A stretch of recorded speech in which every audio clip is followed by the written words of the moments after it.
morning. It's the main event. I'm your humble host, Stephen McCollum, and you know him as 17-year NFL veteran, three-time, folks, three-time Super Bowl champion. If you're too young to remember this, the Cowboys used to win championships out there. He was part of that team. Dale Hellestrae's here, everybody. You got to be mid-40s thinking about that to even remember the Cowboys being good. Yeah, I was in high school, man. Because that was 30 years ago, and obviously the first 5-10 years of your life, you're not paying that close attention to the NFL. Exactly. Got to be in your 40s to realize the Cowboys were relevant. Yeah, your last championship, I was a senior in high school, so I was 18. 95, I was either 17, about to turn 18, because my birthday's right around the Super Bowl. Right. So I was either 17, about to turn 18. Yeah. And I'm 40. Did you come down and celebrate? I'm 49 with us? now. 30. You come down. No, I hated the Cowboys. I don't like the green color of jealousy does not look good. I don't hate the Cowboys. I just wasn't ever a big fan of them. No. You didn't like the sparkle and the cheerleaders and the star and overhyped garbage. Every team has pretty cheerleaders. For some reason the Cowboys thought theirs were better. I grew up around the Lakers, man. The Lakers cheerleaders, Cowboys cheerleaders. Whatever. They look like they worked in a Waffle House compared to the Lakers cheerleaders, Dale. Wow.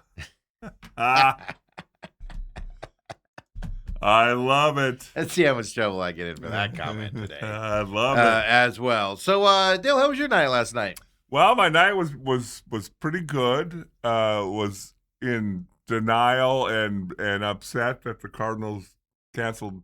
Whoa! Wow! Look at that! Look, Dale's speaking twice. He's even more upset. I don't know why my computer's on mute, but every once in a while it just unmutes itself. I guess when an important person speaks. You want to hear it twice? Yeah, I want to hear it twice. I'm sitting there watching a mundane basketball game, and then I get the news that the Cardinals are so damn good, and they've worked so hard, except for the two people who haven't been there. They just canceled practice. No, it's even worse than that. Oh, they canceled practice because they're worried about injuries. Well, they lost a rookie defense. Yeah. What is it with them and defensive linemen? Proctor might be gone for the entire season, but I don't know. That's a long. Well, it was a fourth rounder. So yeah, I mean, I don't know if he's good or not. He was going to contribute. He was going to play. It's just he wasn't going to be. It's not a Josh Sweat or anything like that. But no, you're right. Another defensive lineman draft pick goes down. Just meniscus crazy. There, which isn't a short term.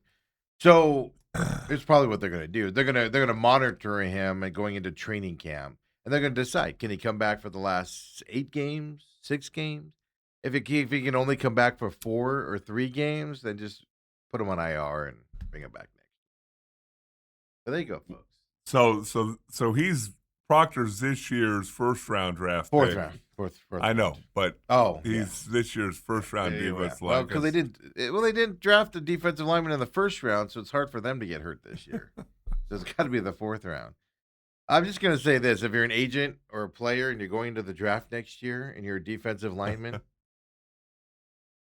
just be like this when the Cardinals call and be like, no bueno, no answer, no English. When they say they want to interview you at the combine, just say, nah, I don't think so. We're good. We are good. Yeah, so, I know. So between that, your Diamondbacks, 500 team, Miami's killing them. It's not even a competitive game. I was driving here and listening to Derek Hall, your boy, pomp and circumstance, and tell Marte is great. All these excuses. Yeah, I know. Oh, we have no problem with Marte. Well, I got Corbin Carroll talking on Sirius XM about the situation today. And then, of course, some basketball game that for some reason almost, not quite, almost had me feeling bad for the San Antonio Spurs. No, that's what I was going to ask you today. Well, not ask you that, but I was going to say I'm rooting for the Spurs in this. This is a likable Spurs team. I hate the Knicks more than I hate the Spurs, and I hate the Spurs. But I hated the Popovich crybaby Spurs. This team is actually kind of fun to watch. Who did damage to our Phoenix Suns. Yes. This team haven't done anything but just beat the Suns like everybody else seems to be able to do. Stuff like that. But Isn't it great that the people of San Antonio last night had to wake up with that, had to go to bed with that feeling? Oh, Yeah. Welcome to our world, San Antonio. I Oh was my! Imagine the churros being eaten last night, Dale, in celebration at halftime. Churros for everybody. and then just the nauseous throwing them up toward the end of that game. I was watching the game with a couple guys. Mid third quarter, we're like, let's pay the bill and get out of here. Even Kevin Ray, it's Kevin Ray and John Holmberg. He's being modest over here. Did you notice who wasn't invited, folks? Last night I'm sitting around going, man, I'm hungry. Yeah. Where should I go eat? I'm deciding what I want to eat and all of that stuff. And nobody called and texted me. Said, hey, we're meeting at Yard House, who has food. He said all that, huh? Yeah, oh yeah, no, he flat out called it out. Yeah. I did text Ethan. He didn't tell you the message. He was like, I'm at my mom's. I'm No, I can't make it. so then I was just starving. So I mean, I called up Autumn and said, "We didn't get off of work. Let's go eat." Nobody else is inviting me anywhere. That's right. Autumn's working in the summertime, huh? Yeah. And she works till normal time till 5. Oh, Which sucks because I'm usually hungry by then. Did she work somewhere around you guys? Where She works from lives? the house. Oh, okay. Yeah, from her house, which is whatever 4 miles from mine. She or hasn't whatever. figured out how, like, I won't even name her, but somebody that I know who's younger can be on her phone doing some work. Related to Dale. Yeah. Not going any further, but she can be on her phone doing work. Yeah. And the people. No, because she's having to work with people to learn processes and things to that. So I know. She'll be able to switch it to 7 to 4 here, I guess, coming up at some point. Oh, okay. But yeah, I know it's good because I get hungry. Like I was like shaking last night. Like I'm eating cantaloupe. Yeah, I would not want to see you have to drive. I'm eating cantaloupe in the fridge. Like, oh my god, let's go. Have to drive all the way. But it could have all been solved. They could have been invited to hang out with all the cool kids up there at Yard House. I know. Hold on, let me check. Maybe my phone was down. No, it's working. I'm getting it stuff today. Yeah, look at that. Nope, still nothing. Yeah, I didn't send a text. Yeah, well, I know. Even then, Holmberg has my number. He could have texted, "Hey, Steve, want to come join us?" Yeah, no, nothing. We were actually running around trying to find a place because we were going to meet somewhere else. And they didn't have the game on. No, they did. Oh. The backyard or something up there, and they said, "Did you make a reservation?" We said, "You're kind of a sports bar." Yeah. No. Oh, it's a 45-minute wait. I said, I am not standing. I'll go watch it at Jack in the Box. Yeah, well, I'm glad you had fun yesterday. But my bigger point is even Kevin Ray, who is obviously does stuff with the Suns and calls games for the Suns, everybody knows. I kept saying, so we were at our dinner, uninvited dinner, so we had to make our own plans. So we went and did our own thing, and we're sitting there. We missed the beginning of the game, but I was paying attention to it, and you could see the Spurs were hitting threes and dominating and stuff like that. Yeah. And everything. So I was like, oh, whatever. So we got home and turned it on and was doing some other stuff and everything. And I kept going. I kept saying, like, even at halftime, I go, Knicks will go on a run. Knicks will go on a run. Because it's the NBA. The team down by whatever always goes on a run. Now, you don't expect them to come back from 29. But I just kept sitting there going, they're going to go on a run. Sure enough, the run starts, right? And the Spurs start. Here's the thing I learned about this series. One, this is very equivalent to the hockey series. The amount of things that are happening in these series, if you break it down, is amazing. Things have to go the right way.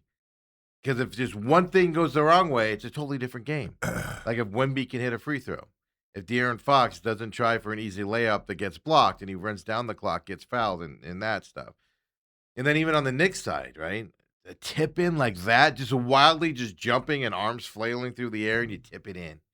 It's an amazing to see just how this is going. It's just like a lot of lucky things for one team, unlucky for another, but it goes back and forth. It's fascinating to watch. It's just fascinating to watch. But the other thing that I've learned here, because I said it last night several times, the camera kept panning to the San Antonio coach.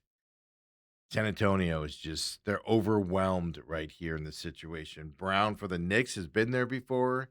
Not that the Knicks players have necessarily been there before with that environment. but they seem more polished. There was a couple times where I was like, "You need to call timeout, buddy," for the Spurs side, and then they pan in on the coach, and he's just like, and I'm like, "Oh man, he's trying to figure it out right now."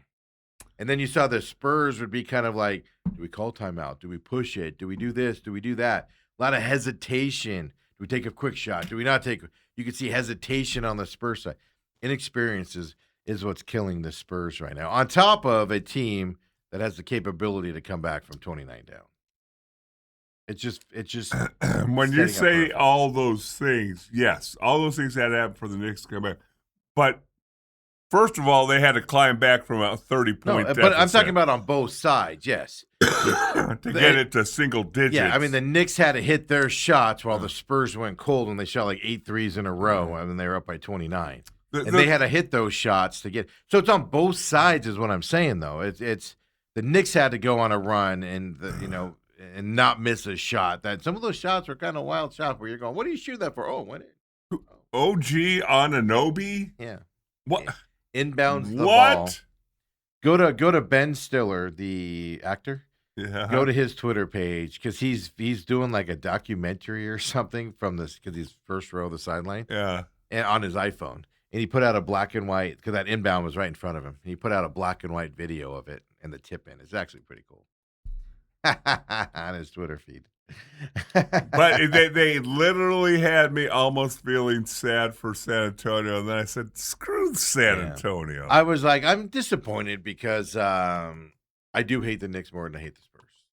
Well, the only reason I was disappointed was because I think now the series is going to be over. Yeah, which is what I was going to ask you. Series is over for one reason and one reason only. The Knicks, you can lose game 2 in San Antonio with the way they lost it. They came back and they won it. To lose in 2 disappointing fashions like this, it's too much, especially for a young team.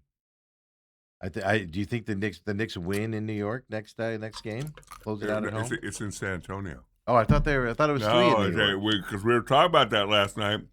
They went 6 back there. a year or two ago to 2-2-1-1-1. So I go back to San Antonio. I thought I saw. Only reason I say that because I thought I saw game tickets for Well, I'm just for telling New York. you. Yeah, I'm not doubting you. I am doubting. No, I doubted it, and Kevin Ray said, "No, this happened a year or two ago." He would know. Yeah, I'm going to lean on him. Yeah, he's right. I'm looking. Yeah, I'll let him know that. I don't know. I could have been involved in that conversation. I don't look like an idiot right now, but I wasn't invited. No, because both John and I were like, well, so they can close out in New York next game. I thought I saw a thing saying Knicks tickets were 3, 4, and 5, so it must have been 3, 4, and 6 then. Okay. For their ticket prices. There might not be a game. Oh, my God. And then you just got to hate the Knicks because all these celebrities, like Larry David grew up in New York. He's been a lifelong Knicks fan, but Taylor Swift and 3 ugly girls are with her celebrating. Oh, I don't even know what was happening Taylor there. Swift. She's not a New York Knicks fan. They're jumping around, hugging each other while the basket's made. I'm like, stop showing them, man. Now tell me this: do you think Taylor Swift paid for her tickets? No, none of those people paid for the tickets. Actually, I was reading about that yesterday. Really? No, it's same thing with LA. There are people that own those seats, but they negotiate with them to move the regular people out of those seats. They still get really good seats, but they want the celebrities front row no matter what. Yeah. None of them pay for it. Yeah. I saw the list last night of all the celebrities. Oh, really? Yeah. And ex-Knicks players are in there. And it's not Charles Oakley because James Dolan's an a-hole. But, yeah, no, it's a big deal because of what it is. Come on. James Dolan's an a-hole. He wants to be like, look at all the celebrities in my game. Well, now he's fixing to be a world champion NBA owner. I know. Now the perception of him is going to change. And somebody brought this up. It might have been Colin Cowherd early in the playoffs, where he said, part of the reason the Knicks have become so solid and so good and made moves is because James Dolan's been working on the sphere. Yeah, well, he If you don't know, James Dolan, his company owns the Knicks, the Rangers. They own Madison Square Garden, and he's got a few billion-dollar companies, the Spear being one of them. So early when his dad moved on and left the company to him, it was just the Knicks and the Rangers in Madison Square Garden, Right. So he could focus on those. Now he doesn't. He has other business interests and stuff like. Is he even at these games? I'm sure he is. Yes. But are they showing? I don't even know if they've Well, shown him. they showed him next to Trump the other game. Oh, that's true. He's in there, but I don't know where he sits or anything. Oh, he sits in the owner's suite. Come on, he ain't down with the mingling with the people. You're not down. He's probably sitting in the seats looking at a security thing, trying to find somebody who's talking bad about him. Guy in section 418 just said James Dolan's a piece of garbage. Get him arrested and kicked out of here, please. Well, he's now going to be NBA owner champion. But that was a fun ending to the game. Yeah. But the only reason I didn't turn it off was one, Autumn was watching it, but then two, I was like, Knicks are going to go on a run. Let's see if they can make this interesting. Yeah, you thought a run though, a legitimate. You thought a run's be, hey, they get it within 15, get it down to 10. Yeah, Spurs go out there and do that stuff. But once they came back and it was like a teeter totter, I said it like 3 times because it seemed like. Spurs. How do you win a game when you lose a 29-point lead? Oh. Your momentum's ridiculous. And then it was then the Spurs would do something, and you'd be like, oh, the Knicks can't sustain this run. Right? Oh, they got to be exhausted. They just came back from 29 down. They're not substituting anybody. And James Hart for the Knicks just had the worst 4-minute stretch in that game, missed an open layup, and then fouled and did all this stuff, and you're just like, all right, now it's starting to fall apart for the Knicks. And then you're like, oh, my God, no, it doesn't. They've overcome that. And then the Spurs start missing free throws. And you're just like, what is happening right now? It was so much fun to watch. That last quarter. I mean, you got to be losing your mind if you're a New York Knicks fan in that stadium. Well, if you have a dog in the fight, whether you're the Knicks or the Spurs, can you imagine being sent home, your beloved San Antonio Spurs up by 30? Yeah, Dale, we know that feeling as Phoenix fans. You deserve it, San Antonio. Sitting there eating your churro and go, oh, this is so great. San Antonio deserves to watch the Knicks win on their court. They deserve it. Those fans need to know it. The only best thing would be if one of the Knicks makes the Spurs guys come off the bench and guys get kicked out left and right. That's what we need. Get kicked out of game 6. That's what we need. But I think it honestly comes down to is watching the coaching staffs, watching the players late in the game. The Knicks look like a team that's prepared for the moment. The Spurs look like a team that's unsure of what they're doing, including their head coach. And that's what's costing them. Now they're going to learn from this. They're going to be okay about it. But this is the Spurs problem. And I can't fault the team for your problem is you're too young. You don't have the experience. That's a hard thing to complain about. The Spurs will, but yeah. At least Brown complaining about the free throw disparaging tonight for it really mattered, huh? I do like the refs are calling these games really nice. I like it. Letting them play, be physical. And that final play there with 1.2 seconds left for the Spurs, Wemby was being manhandled, but he was also manhandling the big dude in the middle for the Knicks. Cat? No, the other guy, the guy that broke his finger. Oh, the guy who can't make a free throw. Yeah, I just forgot his name. They're manhandling each other because he's got to keep Wemby because you can just lob it up there and Wemby can go dunk it, And they're just and the refs just let him play. I was just like, that's so nice. Good job. Fantastic series. I'm enjoying this series as well. This is fun. It's fun. And Spurs Mitchell fans, Robinson. Thank you, Robinson. Because I was going to say Roberts, and I knew that wasn't it. Fantastic. It's just back and forth there. Now I tuned in right for halftime. Got halftime after. And I was like, how's people watching this garbage? Yeah. Well, I bet you they lost some viewership because they got 30 points. Yeah, but everybody tuned back in. Right? Did they, or were they out gallivanting? Oh, no, ESPN was alerting my fight. Just zing, ESPN alert, zing. Oh, ESPN really? alert, See, I don't zing, get ESPN those alert. things, so. Yeah. The Spurs are the only team in NBA history to have 76 or more points in the first half, 30 or fewer points in the second half. In any game. Ever. Any game ever. Playoffs. I bet you can look at preseason. things, a lot of firsts. That's the thing about this series. A lot of firsts in this series. Same thing with the hockey series coming up as well. This is just a lot of fun.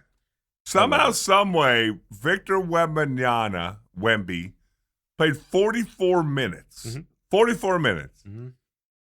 And he's a +1. Yeah. In the plus minus. Well, because they got outscored in the second half? Yeah, but what I'm saying is they lost, but they were up by 39. Yeah. And then they lost 29. or 29. Then they lost. Yeah. It was just and it ended up being a 1-point game. Yeah. San Antonio has a shot at the end. But just to go down by 1 point, just an unbelievable dude's flailing through the air. He's looking like he's trying to fly for the first time. Arms are flapping, and he just taps it in.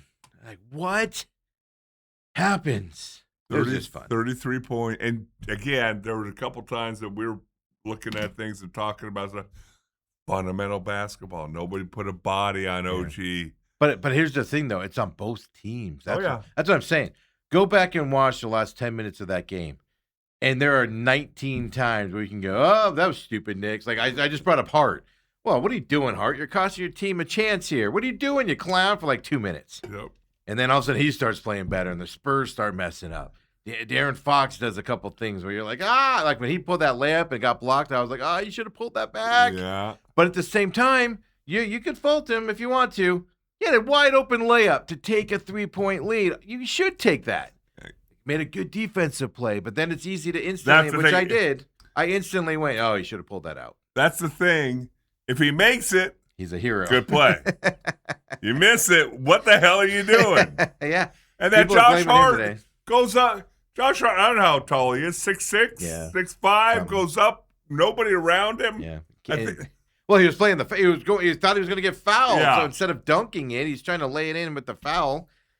Misses that wide open. And it's just go back. It's just last 10 minutes. It's literally, oh, my God, what are you doing? Oh, my God, what are you doing? Oh, my God, what are you doing? Oh, my God, what a great play. What a great play. What are you doing? What the heck? It was just fantastic. Yes. It was, and you can look at it and go, mistakes. And it's easy when one team makes all the mistakes. But this was both teams, and it was back. It was just, I don't know. It was just fantastic, that whole. If anything, just watch the last 10, 15 minutes of that game, and you're just going to be entertained beyond belief, especially if you don't have dog. Obviously, if you're a Spurs or Knicks fan, you're just, living on the edge. Yes. But for me that doesn't have a dog in this fight, I was just like, what is happening? Yes. But I think this is going to go the way of the Cavaliers series. Remember game 1, Knicks came back from 30-something down to win that game, and then the Cavs were never in it. I got a bad feeling about the next game. This could be a monument. I'll be impressed if the Spurs can keep this game respectable and close coming up at home. And the only reason I give them a chance is because they're in San Antonio. And they're young. They seem able to wash stuff out. Well, that's the other side of it. I mean, do the Knicks exhale after that game in San Antonio? Because we got 3 games to win 1. The human mind is a terrible thing to waste. So you're going to go to San Antonio going, hey, guys, if we don't get this, it's okay. By the way, chances. And the guys I was with last night pointed out a couple times. Jose Alvarado. That's not avocado, is it? Yeah, it is. What did he go to the Knicks? It's a guy from the Pelicans who... We were debating that. Who it's the exact same guy, the same ugly dude who was like living in Chris Paul's back pocket. I call him avocado. Yeah. Oh, he had 8 points. He had some good play. Autumn's like, is that the same one? I'm like, can't be. Doesn't he still pay for the Pelicans? No, there's only one guy that ugly. No talent. Garbage player. I call him avocado because Izzy, our old producer on the radio show, and then over here for several years, before he went back home to Chicago and doing good over there. He used to rave about it. I'm like, dude, he's a no talent. He's a G League player that comes up here and has like a good game or two or whatever. So I was joking. I don't even know his name. What's his name? Avocado or something? So I just stuck in everything. And last night he looks like a world-class player. Stupid. That's another reason I hate the Knicks. They make avocado look good. You weren't even sure it was the same avocado. I wasn't. I was funny. I look at Adams like, is that the same? I'm like, can't be. Doesn't he still play for the Pelicans? Here's my point, though. No talent, bum, and the Knicks make him look like he's good. Stupid Knicks. Hate the Knicks. I don't know how you. I just looked it up. I don't know how right. you can hate the Knicks more than you hate. I've always despised the Knicks. I don't know why. And to be honest with you, I don't know why. I have no reason to. They've always sucked my whole life. Even when they were good, they got destroyed by Jordan and kind of irrelevant. Stuff like that. Yeah, just like they were just there. But I think it's same thing with Pittsburgh. It's like they haven't done anything to me. I think it's just at a young age I just realized how annoying their fan base was. Feel like you going, I hate the Jacksonville Jaguars. What have they ever done to you? I hate the Nashville or the Tennessee Titans. Well, really? There's reasons to hate those clowns. Why? They just 1 inch farther, man. You could have made it 1 inch farther to stretch out against the Rams. 1 inch farther. Easy reasons to hate them. Dale, before you take off here today, obviously fun game last night. I'll get you injury updates on the Cardinals, everyone, when Dale goes off here. We got some good news obviously the bad news was Caleb Proctor, draft pick this year, torn meniscus.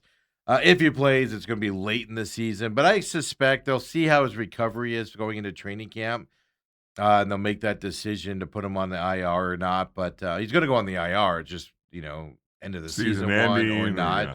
They got good news on Garrett Williams. 6th round pick this year, Carson Scharer. He has a hamstring injury, another draft pick with a hamstring injury, so he sat out in the OTAs as well. Walter Nolan, he tore his meniscus in December. They say he's getting ready for training camp. That's actually really good news. Yeah. But that also kind of tells you your timetable. December to May is what? Well, I guess June. January, February, July. March, April, May, June. Yeah, so that's your time frame, best case scenario to come back from a meniscus tear coming up. But Garrett Williams, good news for him. He tore his Achilles in December, if you remember. The initial timeline was around October or November for him to return. But they say he could come back during training camp with no setback. So that's positive because they can use him. I love him as a cornerback out there as well. So obviously be ready for week 1 is kind of what you're gaining for there. And also, Dale, I also yesterday, I wouldn't have been able to join you for dinner anyway. And that's because I was celebrating with my boy Patrick Mahomes last night. He made me buy dinner last night. Even though we're celebrating his new $500 million contract extension. $60 million a year. And he made me buy dinner last night. Thanks, Patrick. I thought I thought you'd be up on a soapbox today saying, here's a team that's not favored in one game this coming season.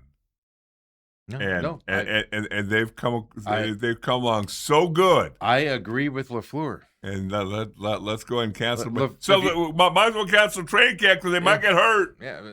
So he said, that he's just happy they came out of camp relatively healthy. But he also said the problem with the last day of mandatory OTAs is you practice, then you can't look at the film with the team. So it's pretty much a waste of time. You can't practice, and then if there's concerns, you can't send the film to the players. How about practice in the morning and watch film after lunch? Just lame excuses. LaFleur could be Cliff Kingsbury. And what I mean by that is not the coaching, too player-oriented. Something to monitor in my eyes. Well, here's the thing I have such mixed emotion. Number one, I think OTAs are stupid. I don't think you get better at football. But if you have a new offense, your tweaks to defense, you want to run some plays. They'll keep in mind they got an extra weekend to practice because of the new coaching staff. So just the look of it. Canceling a day of was annoying. Do what? Who did that? The Rams, I think? Yeah, they just canceled mandatory. They're like, last week at voluntary OTAs, they're like, you know what, guys? We're not even doing mandatory. You can cancel it then. It's like they all showed up, and LaFleur's like, I got the runs, guys. I can't go out there. Let's just cancel practice. I'm sorry, but please don't ever, in the foreseeable future, put the Rams and the Cardinals in the same sentence. The Rams' best players, by the way, they're showing up and practicing. Yeah. They even have a guy that might show up in practice who might come back this year. And we can't even get Jacoby Brissett into practice. Robert says there's an NBA game last night. Yeah, you actually missed a good one, Robert. He goes, like most teams, the hate is for the fans, not the team. See Seahawks, Lakers, Dodgers, and Oregon football, to name a few. I just don't like franchises. Like the Cowboys fan base has kind of gotten this way to me too. Like, be excited when your team's good, but when you lose a lot, stop acting like you're the best thing since sliced bread. It drives me nuts. But Dale, before you take off. Yes. First of all, Texas Tech's AD yesterday put out this big, beautiful statement, which I enjoyed a lot. I was like, this is a perfect statement to put out.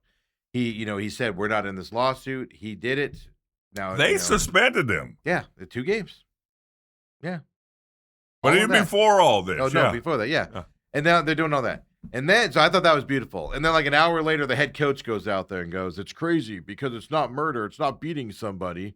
And everybody's more up in arms about this than murdering a kid. Just the head coach opened his mouth and was a stupid moron afterwards. They need to have the same. Then the booster guy going out there going, we're going to sue everybody if you dare try to punish us, Big 12. So now the Big 12 has a decision to make because they have the capability of punishing Texas Tech, but they're going to get their butt sued. And do you want a prolonged lawsuit with Texas Tech is the question. Has a school ever sued a conference? Well, Texas Tech is threatening to do it. Anything you do to them, here's what I would do. Kick them out of the conference altogether. Yeah, but that would be a lawsuit. Follow the thing and let them go. Yeah, okay, sue us. Have fun in the Mountain West, Tigers. But the real thing I want to tell you about Corbin Carroll, of course, the Marte story. You're listening to Derek Hall this morning. I haven't heard that yet. Tori the other day on that stuff. Corbin Carroll goes on Sirius XM. I have the audio for you, folks. It's attributed here on your screen as well. Here we go. Corbin Carroll talking about the Marte situation. I think when that stuff all came out, we all, saw some stuff out there where it was like, look, this guy's played one less game than he's one game off playing the most games on the team. It just seemed kind of, unwarranted in my mind. I think just everyone in that clubhouse is focused on playing baseball, and when stuff like that pops up, it's just not important. It's not a part of, what we're trying to do. And so it's not really for us anyway. It's for, the fans, and there needs to be some news sometimes.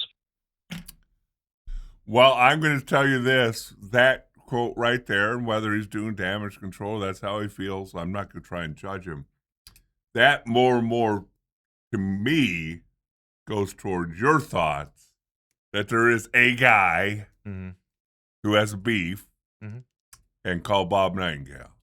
And, absolutely. And I again, I agree with you. I'm with you also on the fact that it ain't a rookie and it ain't a first-year guy. It's not Corbin Carroll. It's going to call him Bob Nightingale.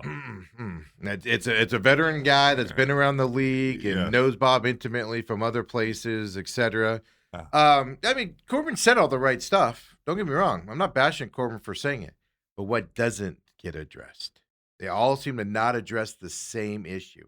They all say the same thing. Oh, in the locker room, it's a moot point. There's nobody in the locker room that doesn't get along with this guy and doesn't like him. There's at least one, because the story keeps coming out. Well, does it keep coming out, or does the media keep on? You think Bob Nightingale was just sitting there last week and he goes, I'm just going to relive an old story and put it out there? No, that's what I'm saying. I think it's one guy who called him, and things are kind of quiet in Major League Baseball right now in June. Some player, or somebody in the organization called Bob. They're like, we need news out there. We need to distract from our oaf whatever. Or I am upset with this guy and Bob. Like I said, I don't think it's a coincidence that this team's struggling and Marte specifically is struggling. I don't think there's any coincidence that it's coming out now. It's somebody in that locker room doesn't think he's working hard enough to come out of the slump. Nobody's asked this question that I know of. Is he showing up late? Is he not going to batting practice? Is he just coming in and sitting around, not worried? Everybody else is trying to get out of this slump, work harder, go into the batting practice for more hours. He's showing up later. Is he not staying as long? Stuff to that effect. So I'm saying that riles somebody in that room, but not one person has said from Torrey, and I'm sure Derek. I'm going to assume Derek Hall didn't address it. They keep saying there's nobody has a problem with him in this locker room. We are a united locker room. You aren't. At least one person is not united in that locker room. You need to stop saying that, man. And I will say this from being in locker rooms, Division I football and NFL for over 20 years. Usually when it's something like this gets out, it's not just one person, but it can be. But it can be one person who has that contact. Well, that's what I think. I don't think it's one person. I think it's 2-3 people that were at a dinner thing one night, and they're just like, we've been there 8 hours working on our swing and all this stuff, and all this, and they're just upset about it. I'm not saying, and everybody goes, "Oh, you just hate Marte." No, I actually like Marte. I get frustrated with this stuff. He's a heck of a talent. Yep. But what I'm pointing out to everybody is everybody blames the media. Oh, the media is just pushing this and blah, blah, blah. Somebody fed this to the media from inside the organization. And everybody's going, that narrative needs to stop. Somebody in that organization is putting that narrative out there. And that's what everybody's kind of ignoring right now, which also tells me, Dale, they don't know who it is. But I guarantee you that they have an idea of who it is. Oh, absolutely. Well, they have more of an idea than we do, but I think your guess is probably as good as there is. Yeah. So we're on that early. Just it keeps pointing more and more towards that out there as well. I want to get Dale's thoughts on that because I don't want to talk about the D-backs. They suck. Do they get swept today, Steve? 10 a.m. Who's on the mound? Erod? Well, I mean, if it's Erod and Soroka, they're going to mow him down today. 2 all-star pitchers. By the way, Marte, batting average down to 248. 0 for 5 is your leadoff hitter. That's not good, is it? 0 for 5? Put Carroll as your leadoff. Get him on base. I guess it doesn't matter when everybody behind him's 0 for. Moreno was 2 for 3 yesterday. Yeah. Good for him. In the 4th spot there. Our 3rd spot yesterday. Arenado 1 for 3. I don't know. Just around. I'm tired of the Pavin Smith experience. Dear God. Tim Tawa's gone down to Reno and raking down there now. Looks like an all-star. Fernandez is down there raking, having some fun down there as well. Yeah, it's just fun, man. It's just what are we doing? Pavin Smith batting 120, Steven, your guy. It's not even close. Dale, you and I can go up there, put our bat on our shoulder, and have a better at bat than he's having. Not even move. We just go up there and put our bat on our shoulder and stand there the whole time. We would look better at the plate than he would. Dale's taking off here. We got Uncle Lou coming up top of the hour. I'll get you updated on hockey stuff. Hopefully another exciting game tonight as well. We'll talk a little bit more Diamondbacks also coming our way. Whew. Have fun. Get out of here. Go enjoy your best buddies that I don't get invited to hang out with. I asked. They said no.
And we're back here. Main event, having some fun on this Thursday.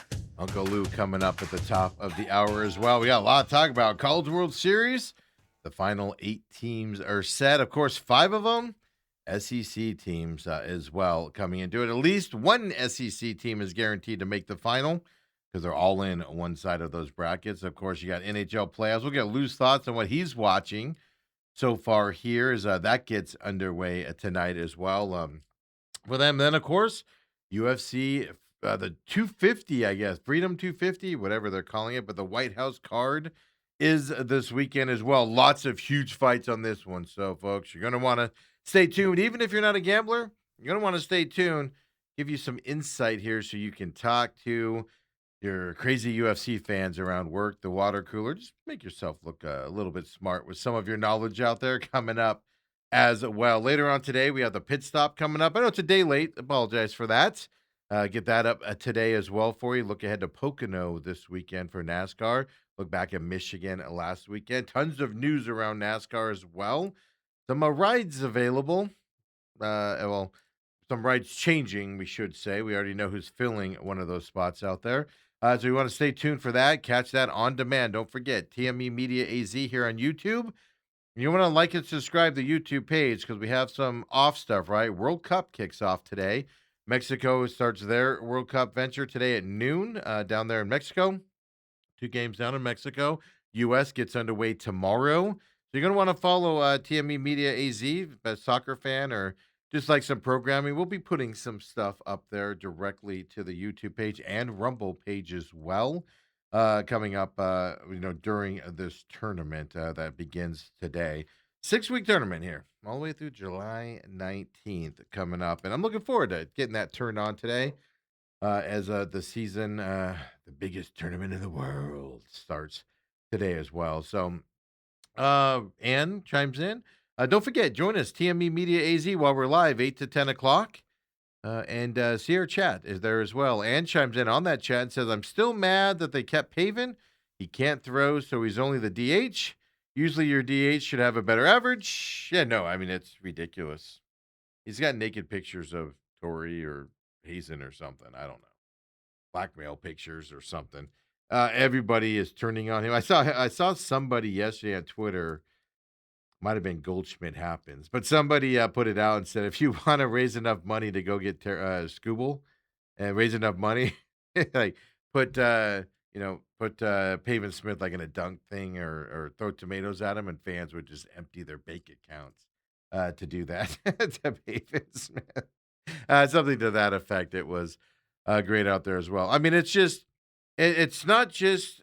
And we could put the blame on Pavin all we want, but I agree with Robert here. Robert said D-backs need a culture philosophy change. That's what I was saying last year.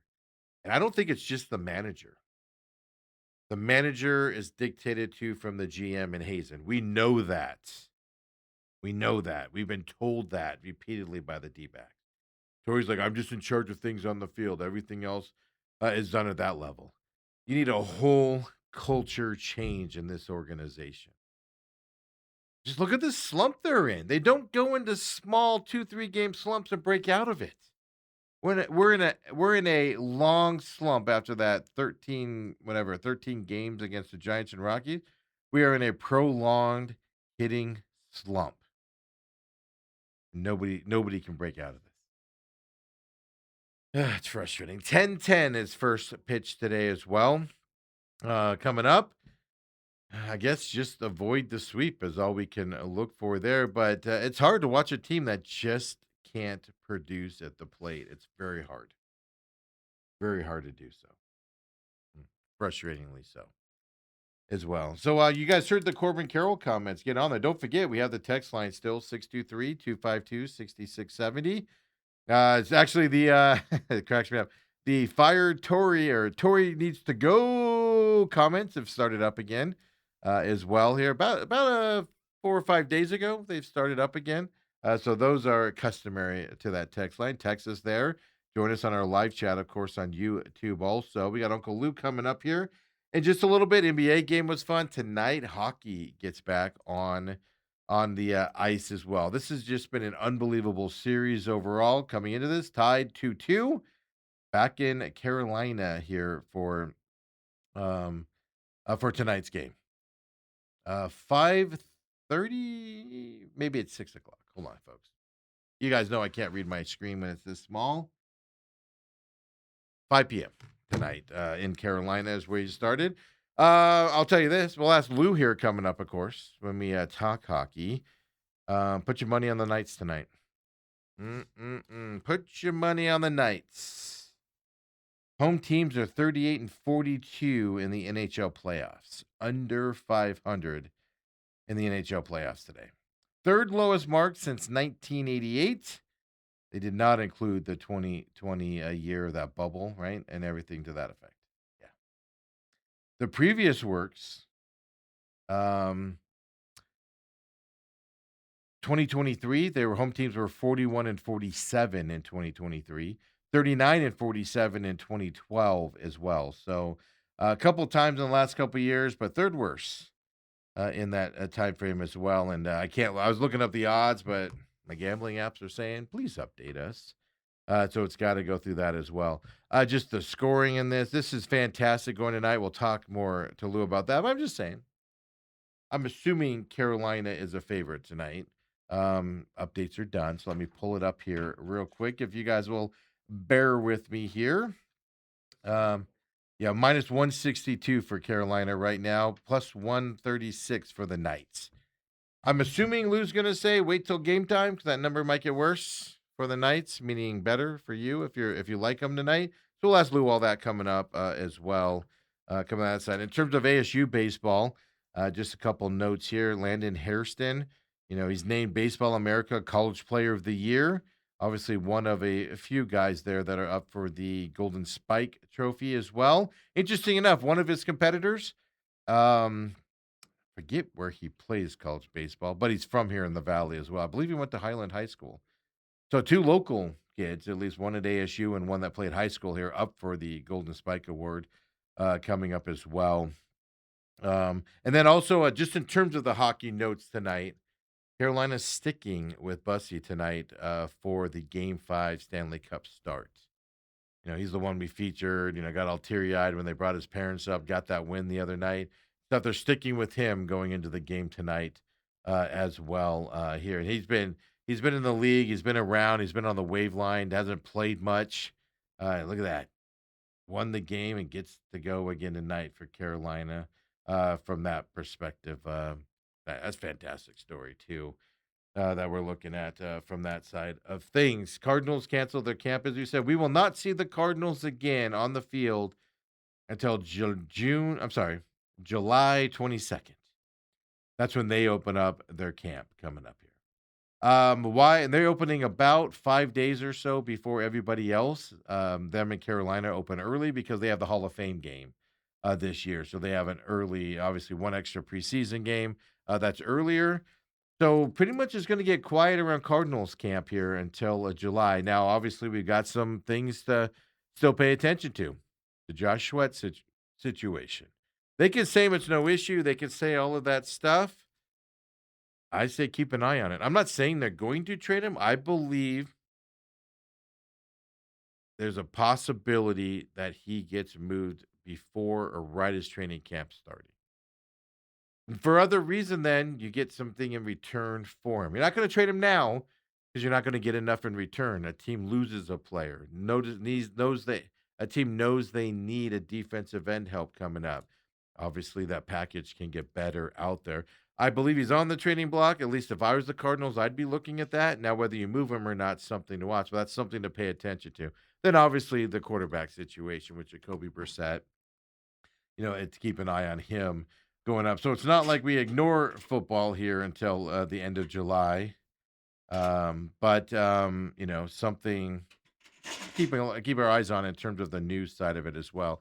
The other thing I wanted to say is we talked about the injuries and timelines and stuff that LaFleur put out yesterday after he canceled the OTA practice. And it is fun listening to an ex-NFL guy that played in another era, kind of just have a problem with how soft the NFL is compared to, of course, when he played back in the day. But I'll say this about the injury reporting. We went through them with Garrett Williams, scheduled to come back, could be ready to go for week 1 after tearing his ACL, in December or Achilles in December. We got the Walter Nolan injuries updates. The regimes around the Cardinals lately, the Jonathan Gannon era specifically, they were very quiet. We didn't know what happened with the injuries. We don't know the timelines for them to come back. You got zero updates from them. You heard nothing about an injured player. Nothing. Right? Think of the Kyler Murray situation last year. Think of the Trey Benson situation last year. Trey Benson went on a podcast a week and a half ago or so, or maybe a week ago, talking about his injury, where he was pushing himself too hard once his window opened and re-injured it. You didn't hear that from the Cardinals or anything in terms of his timeline coming out. So it was refreshing hearing LaFleur talk about the timeline and just what the situation is here. Now, will that change during the regular season, during the season? I suspect it will. You don't want to be as forthcoming in that time frame. But here in April, hey, we actually know people are injured and what their status is because of LaFleur. It is refreshing to see that respect coming out as well from the LaFleur side.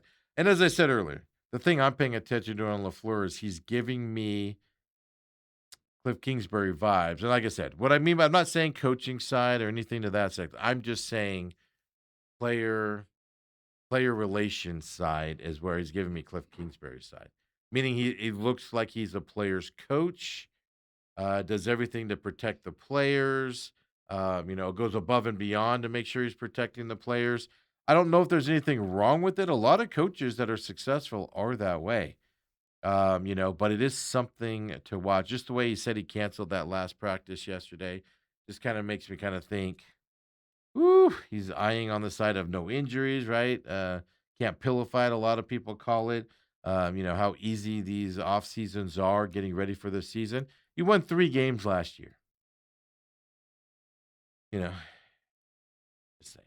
Not like you're coming off a Super Bowl run and you need to pull back a little bit so you guys have rest and everything. It's kind of what you're looking at. I did find it was Goldschmidt happened.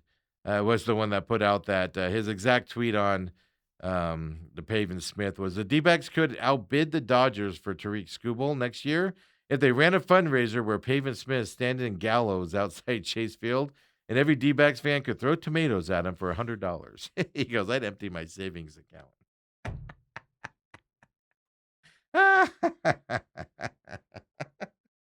It just makes me laugh a little bit. Where we're looking at. One thing I'd like to say before we move on here, take our break here, top of the hour, Uncle Lou coming in. Tons to talk about today, including, folks, giant UFC fight this weekend. You're going to want to pay attention to this because even if you're not a gambler, it's good. I'm telling you, people around your work are going to be talking about it. You're going to have friends this weekend talking about it with what's coming up here in the Freedom 250. Lou will get us kind of what to think about. And even if you're not a UFC fan, you can just, throw some facts out or some knowledge out there and make yourself, people go, wow, look at you go. This is a backpack card, man. I'm excited for this on Saturday night as well. So, folks, but last thing I did want to mention, good news out there, whether you like the man or not, Deion Sanders. He did come out and he did say that he's officially cancer-free now. Bladder cancer in April of 2025. Remember when he was missing a lot of stuff back home in Dallas while his team was doing its spring stuff, and you knew something was wrong, and then we found out later on it was bladder cancer.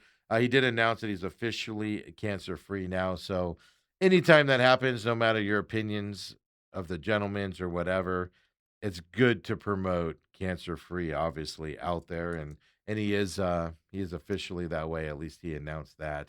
As well. So congratulations, Deion, as well. So when we come back, Lou says that's awesome. And when we come back, let's get Lou on here. We got a packed next hour of the show, folks. Come back and join us, would you? The main event.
And we're back here, second hour main event here on Thursday with this guy.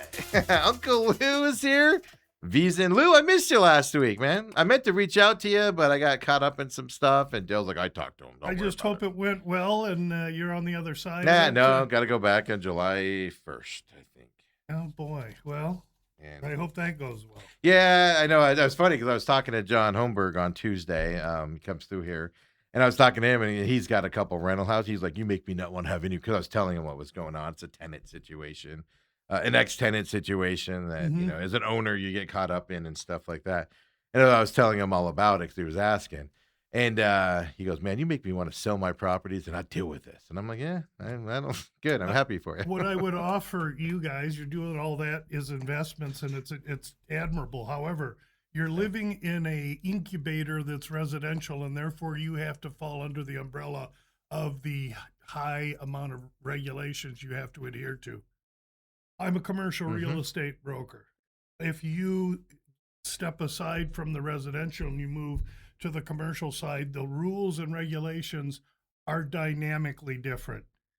The ease at which you can remove a tenant on the commercial side is light years different than what it is on the residential side. People don't understand that. Yeah, because you just can't throw people out on their ear.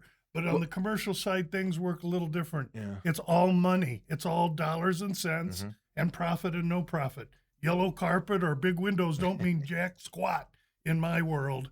It just comes down to the money. So here's an infomercial that if you're tired of dealing with that, why don't you let me sell you a nice little 3-plex building somewhere and you get started? It's a sales pitch here. I'm just saying, and then I know, from but a that's little building, you get a bigger building, I know. all tax-free and shielded out via the 1031 exchange, which is a legal tool by where rich people become wealthy. That though. I know you're not wrong about that. That's just my other profession, and sorry about that. No, I actually have a question. Let's do some education here really quick. Sure. Because I'm under the impression it's harder to get rid of people on the commercial side, because you always hear, they haven't paid rent in 6 months and they're still in there, and then they lock the doors and demand the payments and stuff to that. Is that just somebody accepting the non-payment for that time frame? If you're dealing with a guy that's lacquering boats or making engines and dealing with oil, and he leaves you with a mess, you could stand some time. But no, everything's done by a Bible. The Bible is the lease. And when it's written on a lease and says you don't pay your rent, if you don't pay your rent, here's what the landlord can do. It's black and white. And it's just business and no business. Residential side has other considerations that I'm glad I don't have to deal with.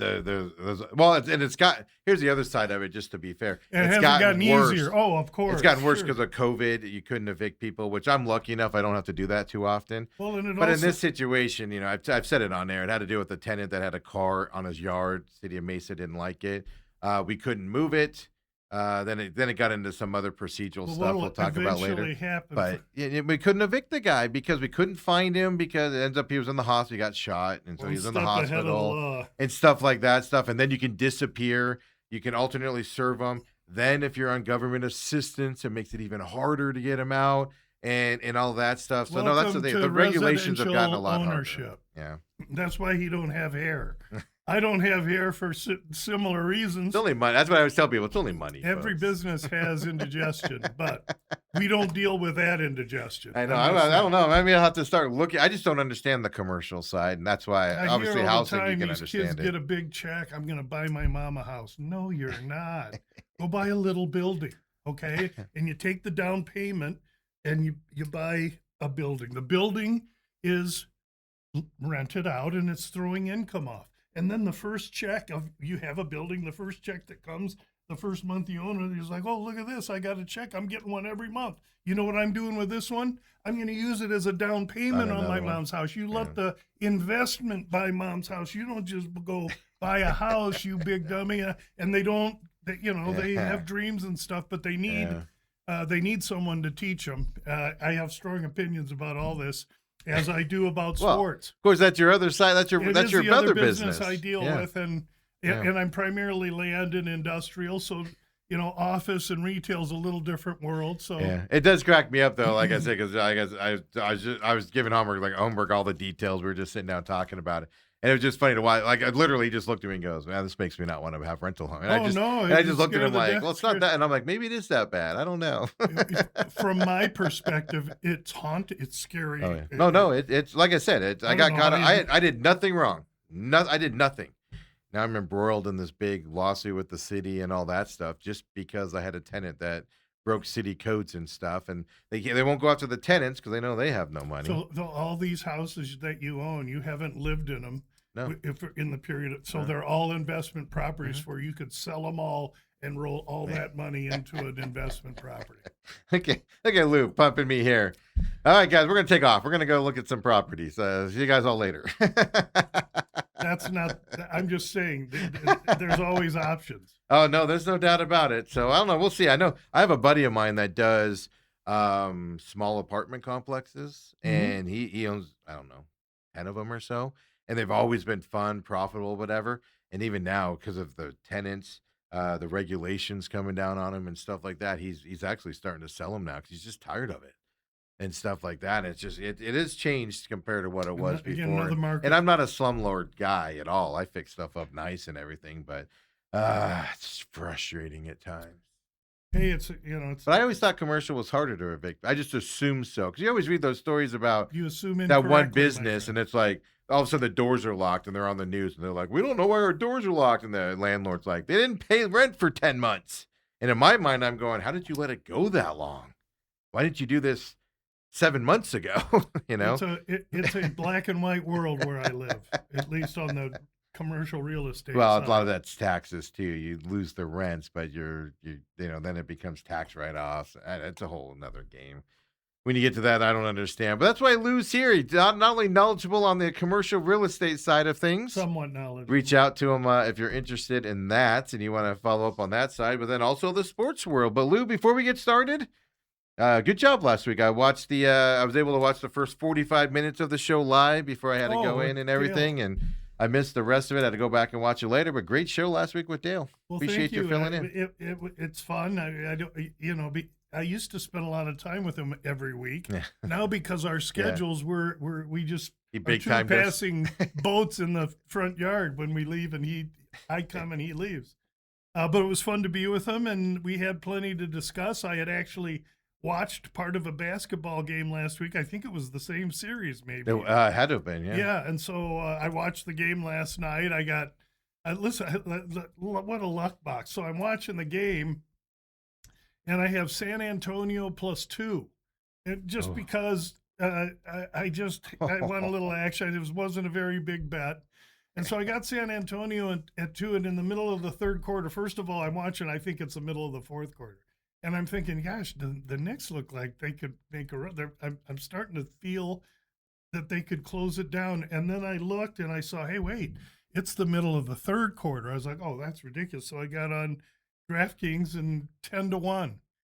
So I thought, well, you know what? I think they could come back. They were 10-1 in the middle of the third because they were down. 10-1, They were middle down of the 20 third. something points. So I put enough $11 on it just to cover the little $100 bet I had on San Antonio, thinking that the Knicks are going to win. Yeah. So, and then I went to bed. I didn't even watch the game. I watched to probably 6 minutes, and it was getting close, and I just went to bed. And so I wake up in the middle of the night and I see the Knicks won, and I'm thinking to myself, "Oh man, I hit that 10-1 for $11. Oh, and then I'm thinking, wait a minute, they won by 1. I hit them both. At 2 a.m, I'm coming to this realization. So they lose so on now Amazon buying stuff. Now I'm done with basketball. I've made like 2 bets in the NBA. They've both been in this series. I've won both of them. Now I'm done. I'm out. That's it. Yeah. Well, yeah. I think that's the end of the series. Yeah. Actually, I mean, here's coming back, losing from 29 point down on his young team. I have a bad feeling the next game's going to be. The next game's going to be a San Antonio rout because New York don't care. They want to go win it. Well, see, I think that way too, but I also think, are the Spurs even going to show up after a 29-point deficit? We saw this series before. The Knicks came back from like 33 down with like 8 minutes to go against the Cavs, and the Cavs didn't play another game in that series properly. So I don't know. I'm fascinated on where it's going to go. It's 3-1, right? Yeah. Uh-huh. Well, But I agree with you. The Knicks are going to go down there and be like, we have 3 chances to win this. Who cares about this one? again, I don't know the sport. I just soon listen to what Humans has to say. He had the Knicks, and he was, embarrassed at how lucky he got. Who had the Knicks? Humans, my buddy at the network.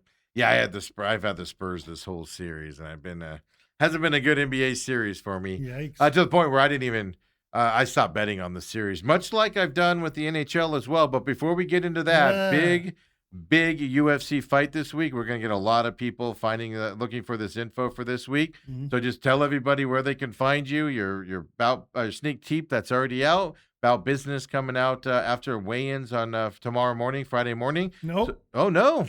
Look at this. Tell us what's going on then. Tell everybody where they can find you.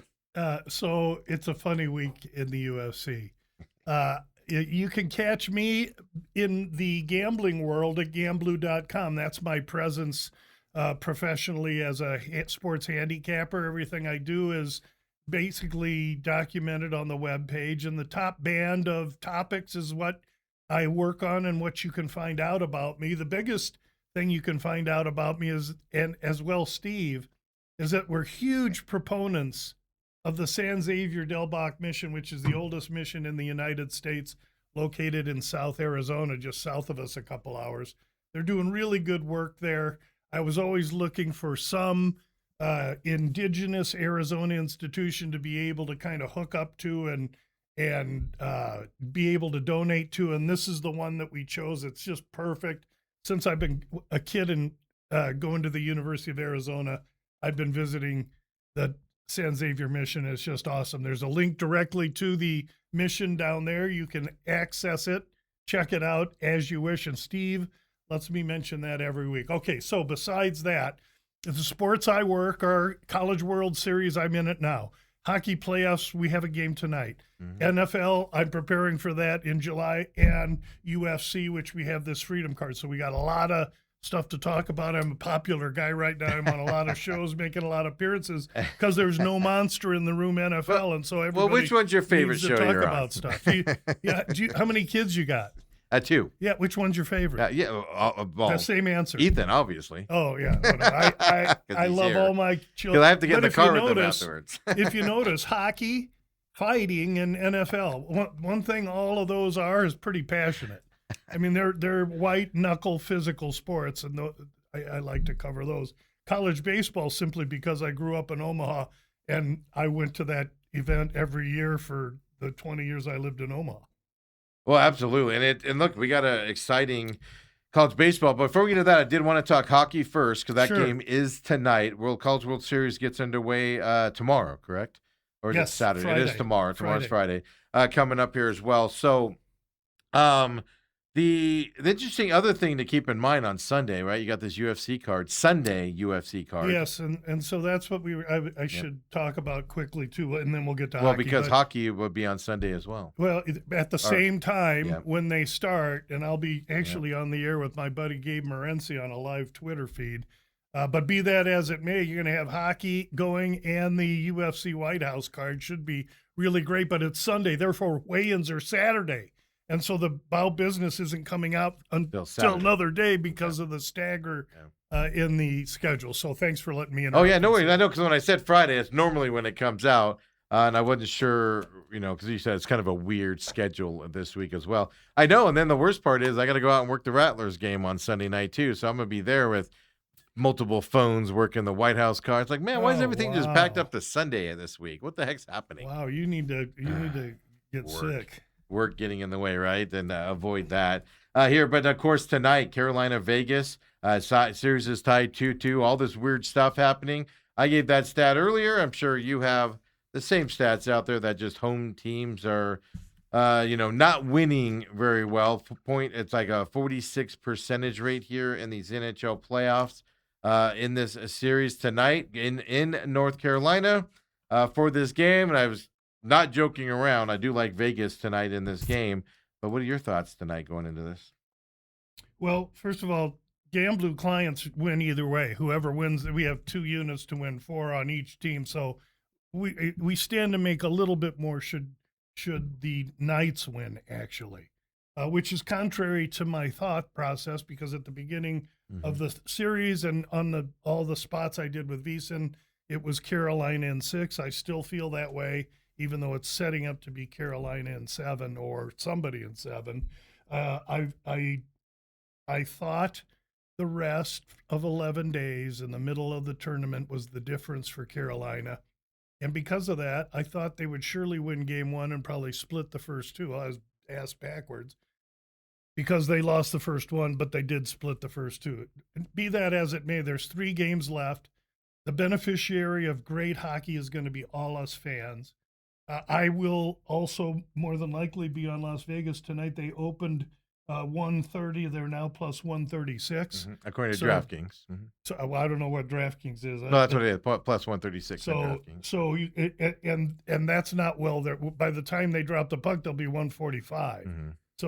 So it's time for me to just sit back and do what I normally do and wait. I'll be on Vegas, even though I think that it's a very important spot for Carolina. I don't play it that way. I play logically what the numbers say that I should play, and I've been playing road teams because they open at one number and end up closing a dime or 15 cents higher than that.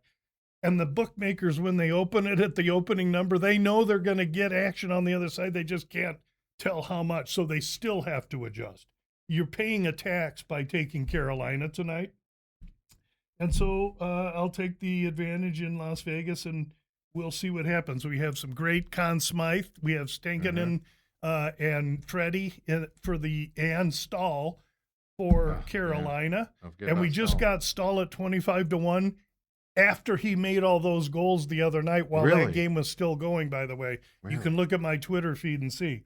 That's why you got to follow him on Twitter, folks. And then for Vegas, we got Marner, who's probably going to win it. So road teams so far are 42-38 in the Stanley Cup playoffs. So the road teams are winning more than the home teams are, and that's for a number of reasons.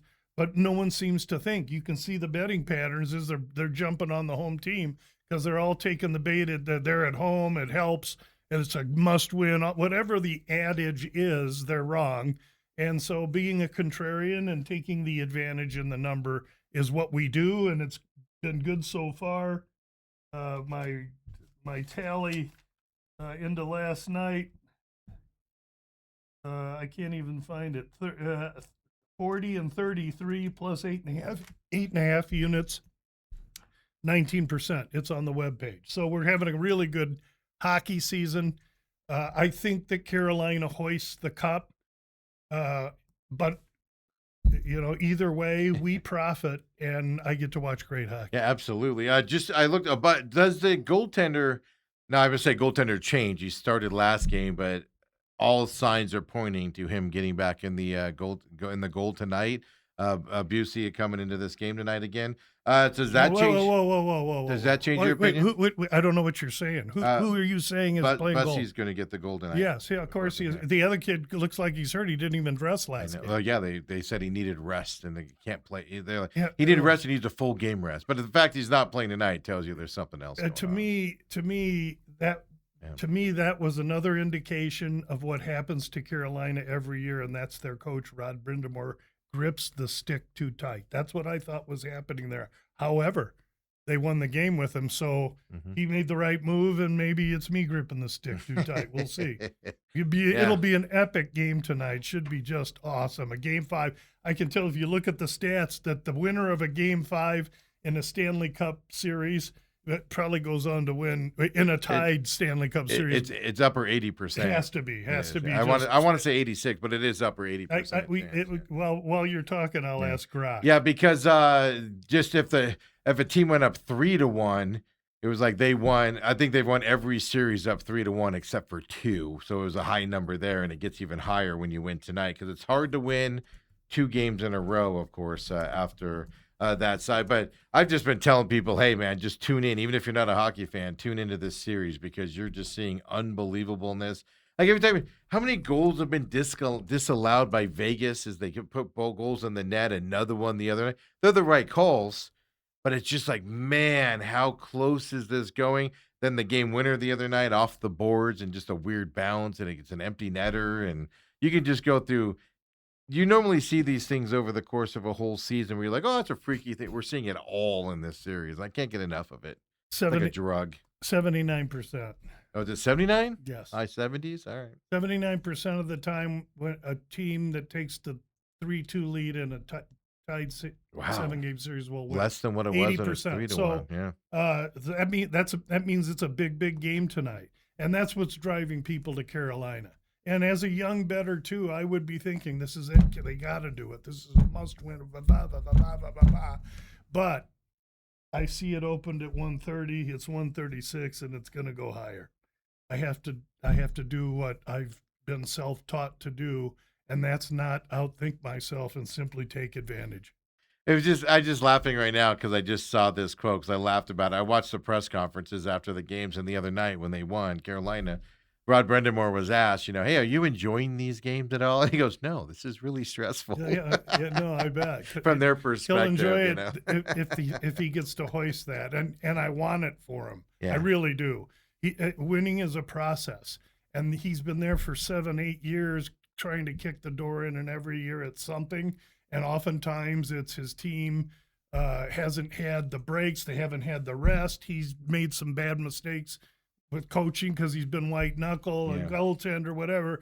They're right there right now, and man, you have two teams just chasing their dreams. Since these kids were in kindergarten and their parents were taking them to hockey practice at 4 a.m, they've wanted this, and you can see the kid takes the puck in the nose. His nose is all chewed up, and he's back the next day, 180 pounds of nothing but teeth, bristle, and freaking guts, man. I love the passion of the sport. I was telling Autumn, who I was watching that game with, after he took that puck and he had that ring on, and she goes, oh, he doesn't look that bad. I go, imagine this guy trying to breathe out there with his nose just smashed open. And they said he probably broke an orbital. Something around his eye is probably broken with the way he hit that.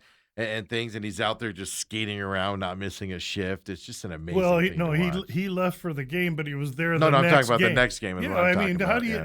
These kids are so tough, man. I've always said the hockey player, as far as toughness of athlete, is here, and then there's a huge gap to any sport you could possibly think. No one's close to a hockey player. However, there's one athlete that even exceeds toughness of a hockey player, and that's your rodeo cowboy. So you're going to go get a 1,300-pound bull and tie him up where it's most delicate on the bull and put a cowboy on him. If you do that as a cowboy, you can even take the place of a hockey player. It's an amazing thing to watch. So we'll see tonight, Lou. This is just such a fun series. Just tune in and enjoy it. Like I said, Sunday night, just have 2 TVs on too for the UFC, which we'll talk about here coming up. But obviously, we also got a big thing happening here. 8 teams in the College World Series. First time, is it ever? Since 1957. That 8 teams that weren't in the College World Series last year are in it this year. That's correct. Unbelievable. So we're going to have a new winner. We're guaranteed to have at least one SEC team in the College World Series as well. Well, that's because 4 SEC teams are in the bottom half of that bracket. That's correct. One's going to make it. Ole Miss is the lone one in that upper bracket with North Carolina, West Virginia, and Troy on that north side. So record number 5 SEC teams make the College World Series this year. Yeah, and I think I said all year long that 5 to 7 teams will be SEC, ACC. There's just no ACC, which is interesting. I take that back. North Carolina. Yeah, they're the only one, yeah. So when I get to this point in the College World Series, I always look to see who was there last year because I just said it. Winning's a process. Yeah. And so the teams that are there last year that show up, they are not enamored. They don't get their picture taken in front of the stadium and the statue and go sightseeing and go to all the places and everything. And oh, man, look, we're in the College World, because they've been there and now they're there on business. But there's no team there 2 years in a row. However, there's one team there that was there 2 years ago. Mm-hmm. Who's that? North Carolina. Mm-hmm. North Carolina was there 2 years ago. Much of that team was there. And then last year when they got to the Supers, they got against Arizona, and they were all planning to go to Omaha again. Second year in a row, and they got beat. This year they came back, had to get by a really, really tough Oklahoma. Was it Oklahoma that they beat in Last regionals? They got by Southern Cal, USC, and boy, do you feel And they bad barely got back to boy, do you USC. feel bad for the Trojans. But be that as it may, now that they're here, it's a different brand of baseball. And of the 3 top teams that are pitching, West Virginia, North Carolina, and Texas, those are your stalwarts. One of those teams is going to win this. Why? Because they have the pitching. Park sits low. The wind blows in. Now, Friday's wind is going to be tepid, but Saturday's wind will start to blow into the hitter's teeth a little bit. So monster ball doesn't work. Small ball pitching, stealing bases works. And those are the teams you want to check out. That's why I'm high on. I mean, Gamblu clients are pretty heavy on favorites in this College World Series. So you have brackets, and Steve was saying the top part of the bracket and the short part. The south part of the bracket. You got to know who's where, because on that bottom bracket, Alabama, Oklahoma, Georgia, Texas, that is a killer. No matter who comes out of that, they're going to be tough. The winner of the Georgia Texas game, those are 2 of the chalks of the tournament. That's an unbelievable matchup in the first round. Of the college it's just unbelievable. So 4 games on Friday, 4 games on Saturday. I'll have some releases on each. I have a future on West Virginia and North Carolina. That said, Ole Miss is a SEC team, and they've sharpened their steel on other SEC teams all year. That Ole Miss North Carolina game should be good. And just because I have North Carolina to win it all doesn't mean I won't consider betting Ole Miss there. In fact, we have both teams in the Stanley Cup, but vocally I've been saying Carolina. That said, I'm betting Vegas tonight. So my day-to-day process has nothing to do with where the futures are. Those are separated entities. Getting back to College World Series, if you want angles, the angle is to bet the unders. However, the bookmakers were smart. They waited until real late in the week to put the totals out for these games, and they're very low. And they're low because they're understanding the park finally after 10, 12 years of being there. And so I'm going to have to wait now until the wind. I monitor Omaha wind by the day, and when the wind blows in, I'll jump unders. And then when if you want, you check the Gamblu webpage each morning, and the releases will be there, maybe even the night before for the next day, based on wind. So everything I release will be on the webpage. I understand West Virginia and North Carolina game totals being 10.5, for instance. But North Carolina is 8.5. It's only 8.5. I understand those being a little bit higher, and things higher. that. Those are pretty low for college. I mean, 10.5. That's what I mean, because they put up a lot of. They can put up a lot of runs, in a regular ballpark. They did so in the super regionals and stuff like that. But like Oklahoma, Alabama, Texas, and Georgia, 10.5 for Texas and Georgia. Those are in the regionals. Those are 13s and 14s. These numbers are 2.5, 3 points lower than the numbers we were looking at in regionals and super regionals. Why do they do that? That's the park. They're finally they're figuring out the park. And it's got me a little frustrated. I expect a lower scoring game. I was expecting a bunch of 12.5s here, because if I'd have seen those at open, we'd have been on the unders already. Yeah. So, but if it was 12, you would have seen the unders. If I'd have seen 12, 12.5, I'd have been heavy on some unders. But we've seen 10.5. So I'm going to hold here a little bit. I may take overs, because the first day there's not going to be any wind. It's going to be perfect. So maybe we get with these low numbers, you go over, get a couple overs, and set up your under. I won't bet the unders till I know I got the wind in my pocket, and that's takes me time to check out the wind site that I got. It's placed right over the stadium in Omaha, so I can see what's going on, and it's been a winning recipe for many years. We'll see if we can squeeze one more year of juice out of it. Yeah, I think there's some monumental matchups that are going to happen in both of these brackets here in these games. So if you're a baseball fan, especially the way the Diamondbacks are playing right now, tune over to the College World Series Now Troy, first 30 loss team to make this tournament. Obviously, they're the team that you look at and go, kind of see. Is there any hope for Troy There performing here? absolutely is. Troy is live. Those 30 losses came because they played SEC and ACC teams all year long.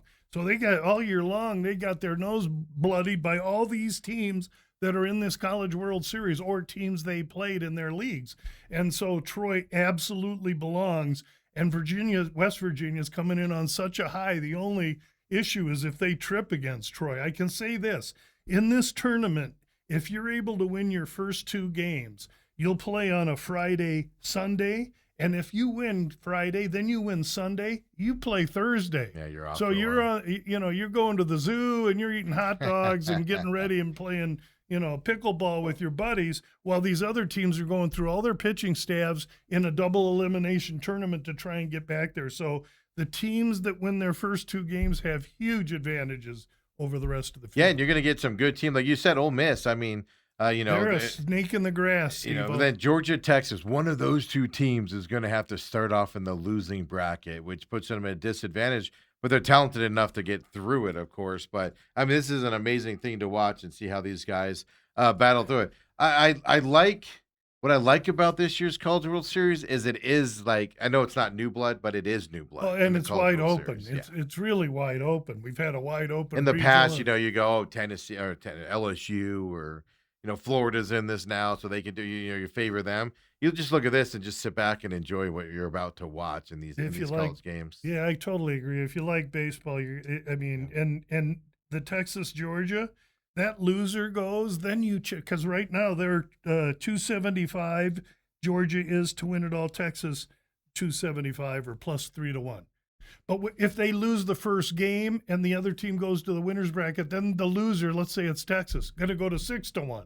That's when you might want to look at a Texas or a Georgia if they lose, because either one of those 2 are world-class baseball teams that could easily find a way to get through, especially Texas, because they're really deep with pitching. Mm-hmm. Again, Texas, North Carolina, West Virginia, those teams have top 15 pitching staffs, and a pitching staff in a large park with the wind blowing in is a prescription for Uncle Louie. So that's where I'm going. Yeah, likes to wear that stands there as well. This is going to be fun. It's going to be a fun tournament. I don't remember. Normally, I just tune into the College World Series and I tolerate it and enjoy what I'm watching. But if there's some excitement behind it this year, just like I said, I don't know if it's new blood, even though it's a ton of SEC teams in it.